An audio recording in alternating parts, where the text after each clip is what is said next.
नमस्कार, आप देख रहे हैं अपना YouTube channel be your money manager.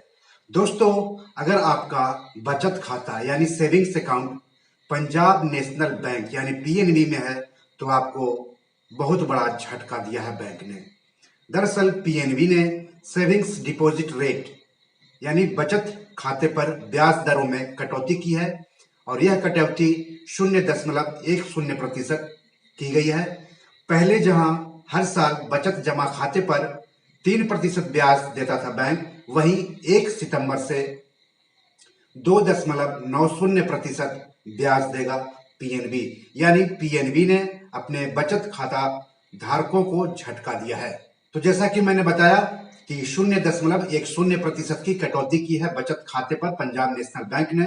तो जिनका खाता पीएनबी में है वो जान लें कि बैंक के इस फैसले से उनको अब कितना नुकसान होगा। 1 लाख रुपए अगर बैलेंस है तब तो 1 लाख रुपए बैलेंस रहने पर पहले जहां हर साल 3,000 रुपये ब्याज मिलता था, वहीं कटौती के बाद हर साल 2,900 रुपये ब्याज मिलेगा। यानी 1 लाख पर 100 रुपये का नुकसान होगा।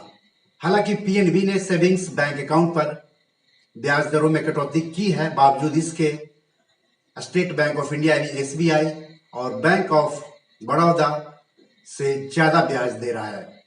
तो पीएनबी कटौती के बाद 2.90% ब्याज दे रहा है हर साल सेविंग्स अकाउंट पर। वहीं एसबीआई जो देश का सबसे बड़ा बैंक है वह 2.70% ब्याज दे रहा है। बैंक ऑफ बड़ौदा 2.75% ब्याज दे रहा है। कैनरा बैंक भी पीएनबी के बराबर ही यानी 2.90% ब्याज दे रहा है। हालांकि यूनियन बैंक अभी भी पीएनबी से ज्यादा बचत खाते पर ब्याज दे रहा है और यूनियन बैंक 3% ब्याज दे रहा है हर साल।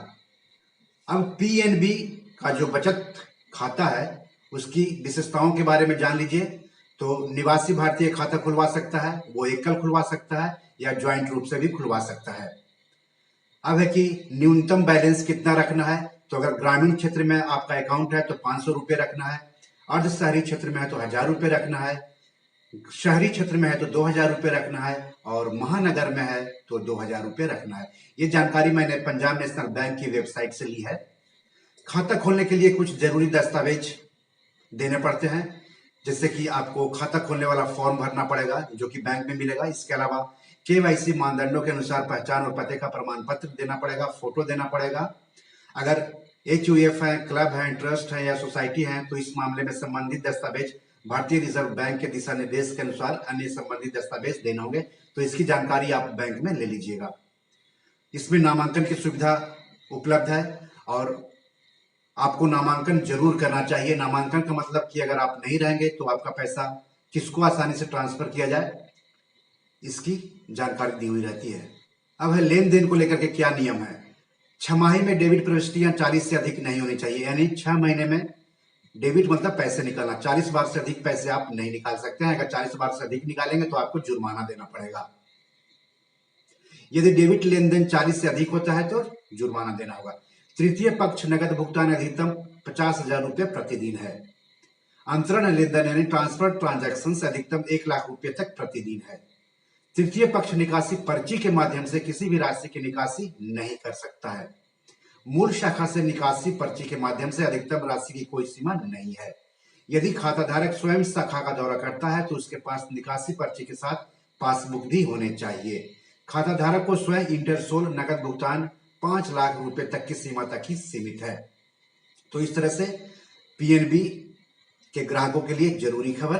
तो बी योर मनी मैनेजर में आज इतना ही। नमस्कार।